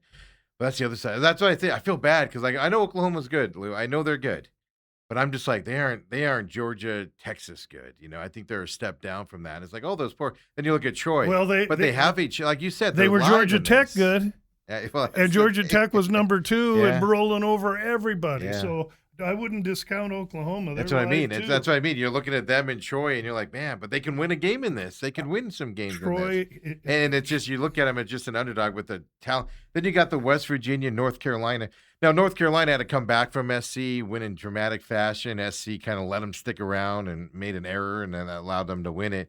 But then West Virginia's just dominating everybody, and you're like, can they keep it rolling? Right, because they come in with all that mode. That's a great point. Meanwhile, Carolina comes in, maybe the team of destiny. Yeah, exactly. I mean, they have to think that. And again, they were there 2 years ago. That coach has the easiest job because they're there on business to win it now, not to just be there and have fun. They lost to Virginia. No, they beat Virginia in their first game. Then they had 2 losses. I don't remember who those teams were. They were 1 and 2 and then went home. What you don't want is 2 and barbecue, meaning you're 0 and 2 and you got to go home. There. So it's going to be a great event. This is going to be fun. It starts tomorrow, the upper part of the bracket. I call it the non-SEC bracket. That's got Ole Miss in it. Mm-hmm. It starts off tomorrow, then Saturday is that SEC bracket of 4 teams down there as well. So Gamblu.com, you go to College World Series and you hit the tab and it may ask you to put your email in. And don't worry, I'm not going to buy a building on your credit card. You don't even have to put a credit card in. Just put an email and a password, and it takes you there. And then you can see what my positions are. and you can laugh at them, bet them, or watch and see what they do. Absolutely. So do that. Of course, same thing with hockey. We got a few games left. But then also follow you on Gamblu on X as well. You do put stuff out there during like right there. I've seen a couple where it's like, oh, gotta pay attention to this. And because I'm public and not behind a paywall anymore, I use Twitter. And if you pay attention to me on Twitter, I'll make it a release and it gets recorded. So, if you should be following me on Twitter if you're reading the webpage and such, just for backup. Because sometimes in the middle of a fight card, if I want to add something, I may not go to the webpage because people aren't used to looking for it then, but they're looking at Twitter, and I'll make a live position there. Why? Because it's easy, it's live, it's timely, and it's time stamped. You can see what time and when I made the post that you can say it's, at least he posted it before the fight. If I could post my positions after all the fights were over, I'd go 95%, I guarantee. Wait, only 95? When we come back, let's get into it. I do have one question about last week's fights, a couple of the fighters there, but we're going to mainly pay attention to this week's Freedom 250 coming up. Was it 7 on this card on Sunday night there at the White House? 7 and they're big fights as well, folks. So coming back, main event with Uncle Lou.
And we're back here. UFC, of course, talk with Uncle Lou will be the rest of the show. Big Freedom 250 fight this Sunday coming up. But first, I wanted to do a couple fighters last week, a couple fights I saw. And, obviously I listened to you last week with Dale. Baranowski, fought Tafa here in this fight. First round KO for him. He is an interesting character. I think of him a lot of just like a guy that goes in and goes, me hit hard, and then he just smash and he wins these fights. Is just his competition? This is the third time I think we've seen him fight recently. Is this just competition, or is he just this strong of a dude? And he's just beating guys that are talented and should be able to compete with them, and he's that much better, or is it a talent issue here? No, it's a little of both. Yeah. The UFC is deft in who they're putting in front of him. They're not giving him any freaking Cobra wrestlers just yet. But just understand that's probably what's coming. But this kid is a former gifted elite judo practitioner. We just haven't been able to see anybody fight with him long enough to get it there. This is a scary dude right here because he's got a well-rounded arsenal. We haven't seen him on the ground. He's wanting to get somebody that'll last long enough so we can take him down there. His last fight hasn't happened yet. His last fight, I forget who it was against. I remember him saying afterward, I trained to wrestle with this guy, and I didn't get a chance. He didn't. He's like, I beat him up too fast. He's got a grand. I said it now twice, once with him and once with Dale last week. The guy's got an iron jaw. He has tremendous will. He's got profuse power in his legs and his hands. and he's a gifted judo practitioner. He next to scary UFC fighter in the dictionaries, a picture of this guy with his ears down just above his shoulders. He's an unusual shaped guy. His head is and his ears they look funny. And he may look funny. I ain't gonna tell him that. But he may look funny, but he's a bad hombre. Yeah. And so now they've ratcheted him up a few times. Now he wants a top 15 guy, and that's why they ratcheted him up, because they can advertise, hey, listen, this guy's 3-0. He's knocked out everybody he's been in the first round. Now we're going to give him somebody. The thing is that somebody in the top 15, they're going to say, hey, we want you to fight Ewo over here, and they're going to say, up yours.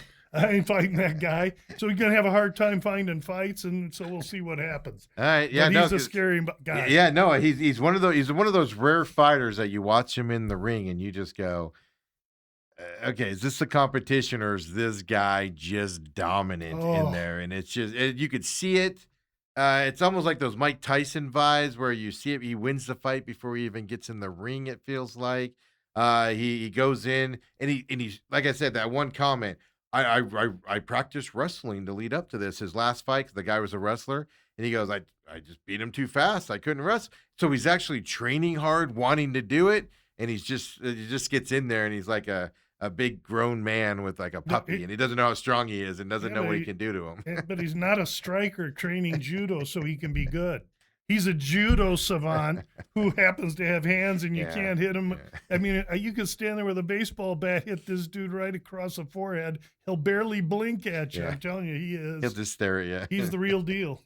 Then you got Brendan Allen against Shabazian here in this fight. Brendan Allen, I know people are high on in the UFC. Hear a lot of hype up about him. Of course, third round decision in this fight.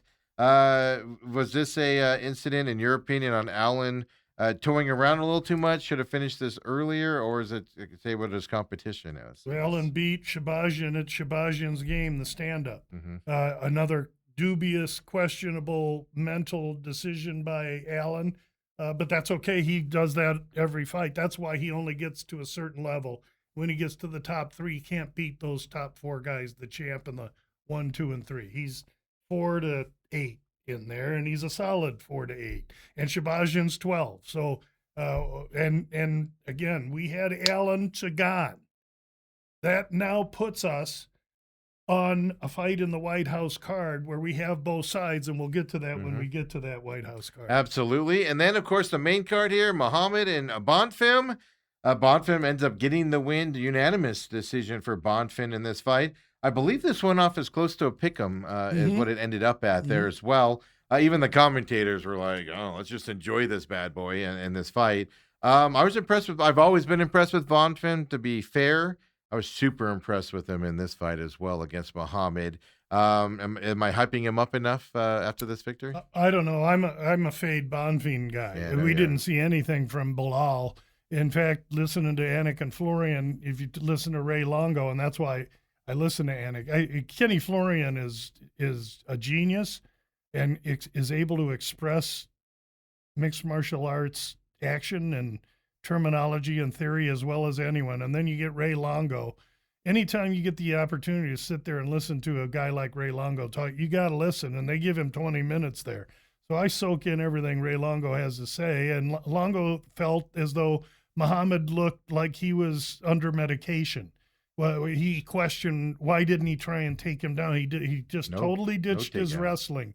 Why against Madalena did he not attempt to wrestle at all? And then he didn't do it against Gary because he couldn't. He couldn't catch up with him. Bad fight, throw it out. Now he has every chance in the first takedown attempts in the third round. Muhammad is bye-bye now. Whatever it is or was, he's gone. I took the bait, and I paid the price, and we move on. Yeah, it was 128 total strikes for Bonfim to 86 on Muhammad. And I wouldn't have put it to where he was drugged out, but I just felt like Muhammad, I don't know if not wanting to be there was the right deal, but I just felt like he wasn't there. No one said drugged out. No, on medication. Or he wasn't there. Yeah, or that's what I'm getting at. Another, something was it's off. Like, I put it more as like he didn't want to be in there, or he wasn't focused to be there. Slower is a good way of putting it. So I wouldn't have put it to the medication side, but But that's where I just don't know this enough to where I was just like, man, Bonfim looks, and I knew you're a fade with him. That's why I wanted to definitely ask you about him moving forward as well. Well, he So. beats me tonight, or last week, so we'll see what happens next time around. Absolutely. But let's get right to the reason we're all here this week. Weather permitting, this fight is on Sunday night. I have seen some forecasts say rain's going to roll through at some point. UFC Freedom at 250. And regardless of how you feel about where it is and all of that stuff, put that aside because your opening card for this, 5 p.m. on the White House lawn there on Sunday as well. Diego Lopez and Steve Garcia is your first fight. This could be a headliner on any other card. Oh, no question about it. Here's two guys going to go out to the middle of the cage, and one guy wants to fight the other guy for the same reason that one guy wants to fight that guy. Why? Because they're going to give them the fight they want. They're going to go out in the middle. They're going to stand there, and they're going to put their cleats in the ground and dig in, and then they're going to throw freaking hooks, uppercuts, and crosses on each other, and they're just going to try and ring the other guy's bell. A great fight. We know Lopez because he took a short notice fight against Evloev, then the one top 3 guys in the division, fought him to a tight decision, was highly competitive. Since then, because he stepped in on short notice, the UFC's been repaying him handsomely with great fight opportunities, 2 title chances, both against Volkanovski, that have given him great experience, no question about it. But he was painted in each of those fights. He wasn't that competitive. In between those 2 fights was a fight against a guy named Jean Silva that he won, but he was getting beat until he won it. And he likes the fight. He's more than willing to eat one to give one. And in his opponent, in Steve Garcia, you got a guy that hasn't been in with the same caliber opponent as has Lopez.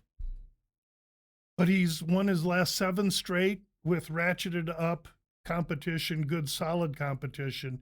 And in this fight, Garcia is going to be the taller man, slightly older, a lefty, and he's going to have a reach advantage of 3 inches. These 2 guys are going to go after each other. What I think for me makes the difference in this fight, and it's what I wrote on the webpage and for VSiN, is that this will be the 4th fight in 14 months for Lopez. And again, the other 3 were Jean Silva and 2 Volkanovskis. That's being in camp a lot. That's working hard a lot. There's not a lot of rest there. He's been spending a lot of time in Oklahoma working on his wrestling, trying to develop. And I think that he's packing a lot on his plate. Meanwhile, Garcia comes in firing fresh. He fought April of last year, and then in November he had a fight against Onama, and he just systematically took him apart in less than a round. A good, strong, tough fighter that can punch himself. So I got momentum and size with Garcia, and I have experience and level of competition with Lopez. Both guys strikers. Both guys will eat one to take one. We know Lopez has a great chin. Garcia has been knocked out.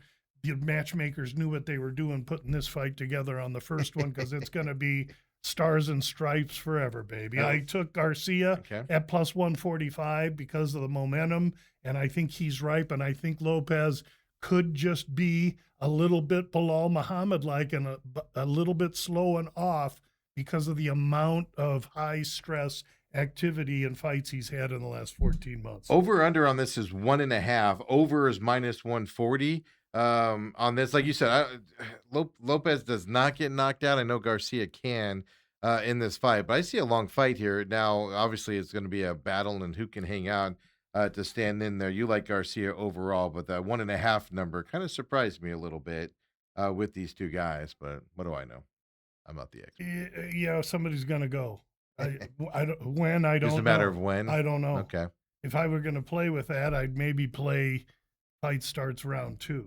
I don't know. Okay. See. There we go. And by the way, right now, Steve Garcia is plus 130. Lopez is minus 155 right now. And we use DraftKings, so everybody knows here on the fight card numbers for this week. Then you got a middleweight fight coming up. Bo Nickel against Kyle Dacus here. Both United States fighters battling it out. Oh, by the way, is a minus 325 favorite. So Nickel is a pedigreed American wrestler that's won at every level of everything he's done. He gets to the UFC, he's had some challenges, and rather than curl up and run away, he's met the challenges and tried to come back better and improve. Same thing with Daukus. Daukus was in the UFC, really didn't fare well. They booted him. He went out, got better, played the shorter circuits, earned his way back, has won 2 fights since he's been back. He's stronger, taller, more experienced, has a great jiu-jitsu game. Nickel's a wrestler, so that's going to be interesting when they tie up. Here's a fight that they're trying to set Nickel up to win, and I get it. He's a slightly younger guy, but Dauka's going to be the bigger guy, and they're both lefties. It's going to add some complexity to it. Also, this is a fight that I'm looking at that I see some 1.5s here, but I see a 2.5 also. So again, Steve gives one book's numbers. That's great. You got to shop 2 or 3. Absolutely. If you're not, you're hurting yourself. Yeah. But DraftKings is the 1.5 right now, over 1.5. And so FanDuel's 2.5. So all you got to do is shop a little bit, okay? Because I like the 1.5 here because I think this fight is the one that goes to decision. I think Daukus, a vote for Daukus or a bet on Daukus would be the over because you think he's durable enough to take Nickel there. I think Nickel can eventually put him away because that's why they put Daukus here, to make Nickel look great. But I think Daukus makes it a little bit tough, and he gets past, or he puts this fight into the second round. Quick question for you, because DraftKings, for instance, over 1.5 is minus 154 right now. That 2.5 number of FanDuel, do you have what that number is on the other side? I'm curious what the difference is. It's 158 under, so 160 on the under. Okay. I would still think that you could consider the over 2.5 too and get plus money. To me, the 1.5's the play. Over 1.5, 154, use it in a parlay, or again, to get to round 2 is going to be even more expensive. It's just how you want to go. This is really an interesting card to try and figure out how you're going to bet, because it lends itself, it kind of lends itself to either playing some mad dogs or playing some parlays. Let me ask you this, because this is a different setup outdoors, the hype of this event, does that go into kind of question marks? Who will wilt under the bright lights of the White House and who won't? Yeah, these are all name fighters that are really looking forward to this. None of them are going to wilt under the lights. However, some of them may have trouble navigating the bugs and the humidity. Yeah. And so there's going to be outside. And really, when we get to the Gaethje-Topuria fight, I'm dying for Gaethje to win the fight, but it's going to be so difficult. And then when I find, because I think Gaethje's got an advantage training at elevation, and then I look on the internet here today, and there's 5 days ago, here's Topuria and his camp training outside in the humidity in DC. Listen, this Topuria guy's a scary guy. Every person I trust in the UFC, every person I trust that handicaps the UFC that I've talked to, all believe that this Topuria is him, if you know what I'm saying. And I have to recognize that. That said, I watched Holly Holm beat Ronda Rousey too. So I can tell you right now, I'm going to have a small bet on Gaethje, but it's going to be small and recreational because I have to. I want Gaethje to win, but I'm bucking a big trend here. Yeah, exactly right. Well, let's get to we'll get to that here in just a minute. But Mauricio Hoofy. I know I always do that with him. And then Michael Chandler battling it out here in a lightweight bout. Michael Handler. I'm just kidding. No, I'm like that. I'm like, that's definitely Chandler. Don't do that to me, Lou. Don't do that to me. So we know Chandler. Chandler's a world-class wrestler that goes out there and never wrestles and just wants to go out there and ring the other guy's bell and ends up either ringing that bell or getting his bell rung. Hoofy is this young ex-fighting nerd now training in Australia. Long, tall, fast striker. Can Chandler get inside and mute the length and the danger in Hoofy? That's going to be the question. And what's going to happen when he strives to enter the pocket and has to go through the punishment that Hoofy's going to dish out? So these are the questions in this fight. Hoofy's a ridiculous favorite. Minus 700. Yeah, so I think in this one I wrote Chandler inside the distance plus 650. So I'm throwing a hand grenade here. You don't have to bet, but 20 cents, and you're winning 1.3 units. Okay, for 0.5 of a unit. That's my approach here. I'm going to have fun with this card. How you going to bet Hoofy minus 700? What are you, nuts? So I'm going to take Chandler. I'm going to take him the only way he can win, by getting on the inside and landing one or two. Or if he actually wrestles and takes this guy down, he could absolutely get on top and win this fight. So I'm going to take Chandler inside the distance plus 650 for a little fun and games. Interesting enough, over under on this 1.5. Under 1.5 is minus 130. They're saying that Hoofy's going to just go out there and knock Chandler's head into the 8th row. Exactly. That's what they're saying. So there we go. Josh Hokett, heavyweight battle here against Derek Lewis, who I like Derek Lewis a lot. It's just he's good for about 2 minutes, Lou, and then it's just exhaustion. Yeah, and that's what he's shown us lately. And he's, if you looked at him at the interviews and everything, he's considerably thinner than he was last time. He was coming more fit. And he says that all the time, but you're right. On his best day, he's a freak for 4 minutes, and then he runs out of juice. This Hokett is a clown, is what he is. However, he's highly athletic. He's an ex-football player. He's an ex-college wrestler, and because of the athleticism of the football and the brass tacks of the wrestling, he's got a freaking granite head. In his last fight, he beat a guy in Curtis Blades that not many heavyweights were going to beat that night. I came walking away from Hokett with a lot of respect. Hokett will either run for a round and then in the second round take Lewis down, get on top, and smother him, or he will immediately tackle him and take him down and smother him. I think it'll be the second. I think he plays with him and sucks some air out of him, makes the Black Beast sweat a little bit, and then in the second round, when Lewis is compromised, Hokett's going to take him down, get on top, and finish the fight. Yeah, over under on this one, 1.5, minus 210 to the under here in this fight as well. So all these 1.5s, and you know who did that? The matchmakers. Yeah. They're giving us some fire in this. Yeah, card, absolutely. So it is interesting hearing you say that and then seeing those numbers. Hokett is a minus 410 favorite going to this. I just think at Derek Lewis, in a normal fight, just wears down where he's just leaning on the guys there at the end and just, getting punches out there with strength, but he just slows down. Now you're outside, like you said, in the humidity, the heat. If it is kind of a rainy type day there, like there might be expecting it, obviously humidity will be a little bit higher. And I just worry about his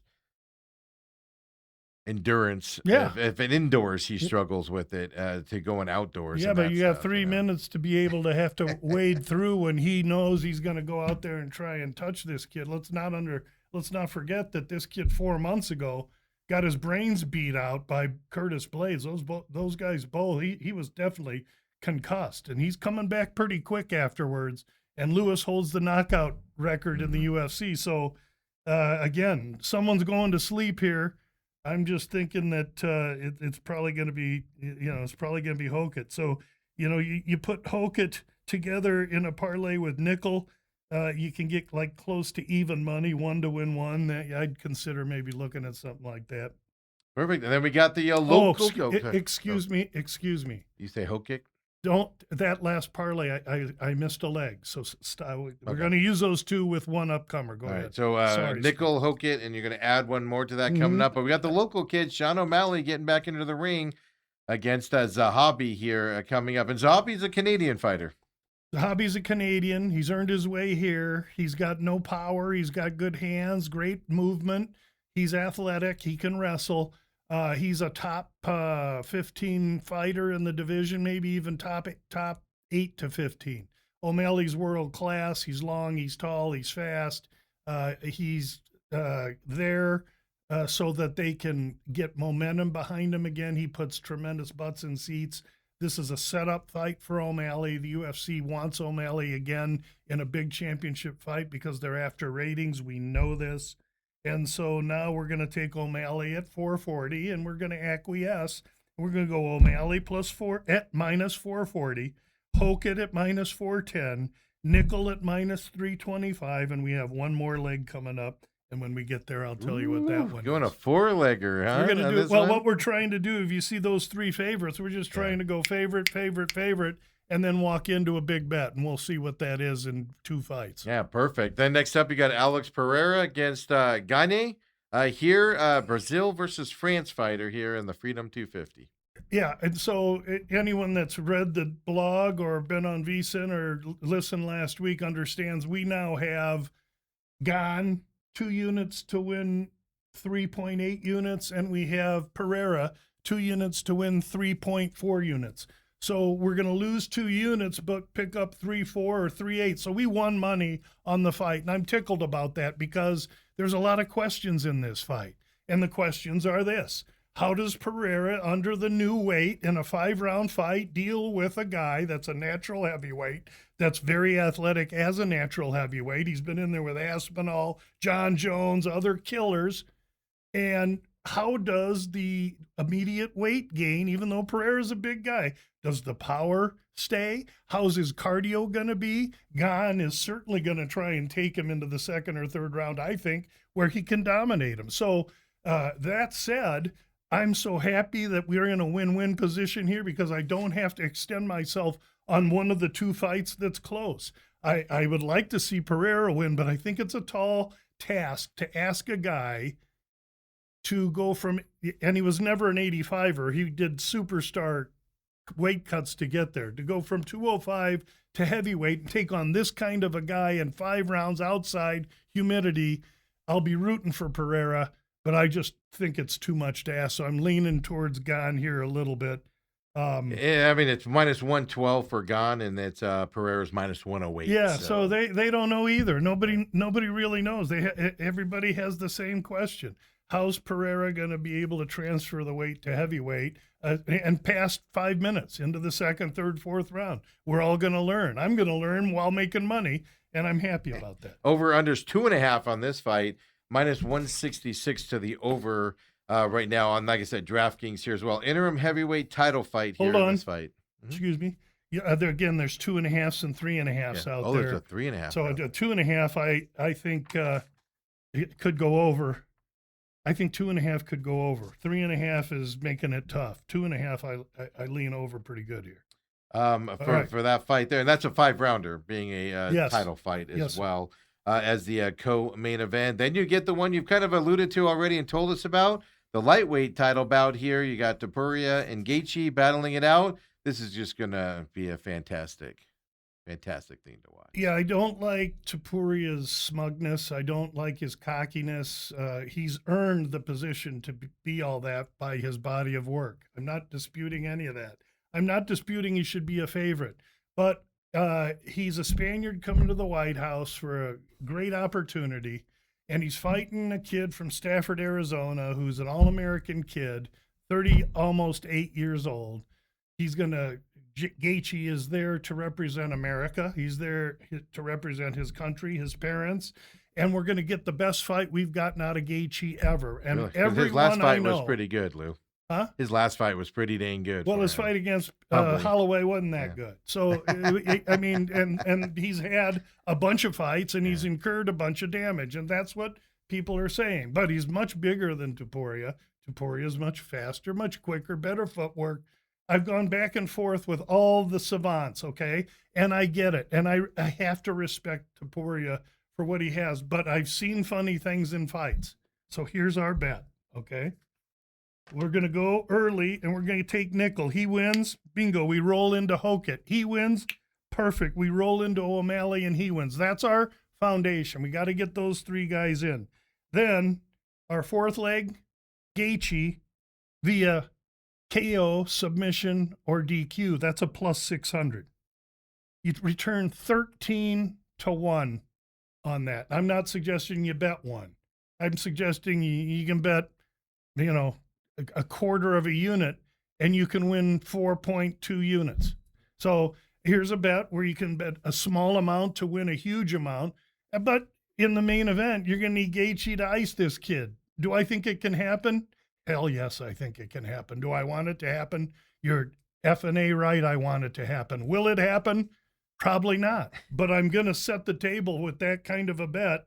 And between that 13-1 and Chandler inside the distance, I'm thinking maybe I'm going to catch some lightning in a bottle. How about Lopez Garcia doesn't go the distance? That's a minus 245. And I parlay that with O'Malley and Zahabi does go the distance, minus 160. There's a 1 unit bet for that returns 1.3 units. So those are what I'm looking at for this card. I'm going to have a little fun. I'm going to try and make money with some of these parlays. And if a big upset happens, let's just hope it's Chandler or Gaethje. Absolutely. And I don't know, just the way Gaethje beat Pumlet in that fight just showed me something. I know he's had bad ones in the past and stuff. To at least hang in there here. Over unders 1.5 in this. Over and under are both minus 115 going into this fight as well. So yeah, could go long, could go short. I lean over, but you know. But that's unusual though with the minus 520 favorite going into it. Usually it's under. They're telling you he's going to go in and just destroy him and stuff to that effect. So it is interesting how they're playing that side of it. But yeah, Tapuri is a minus 520 favorite right now on DraftKings here as well. So there you go, folks. Big fight Sunday night this week. Don't forget, About Business comes out Saturday morning there as well. Are they doing the weigh-ins outside on the lawn, or is it someplace else? I don't know. They're Saturday. They're Saturday. And everything's off with this card. I'm just happy to know that my buddy John Morgan told me they're Saturday. I got to figure all that out. It's like, what's happening? What's going on as well? And then, then after this weekend, we go back to the Meta Apex there for the following week. Take a couple deep breaths before we go to the Middle East there as well. Is there one next week? Yeah, June 20th.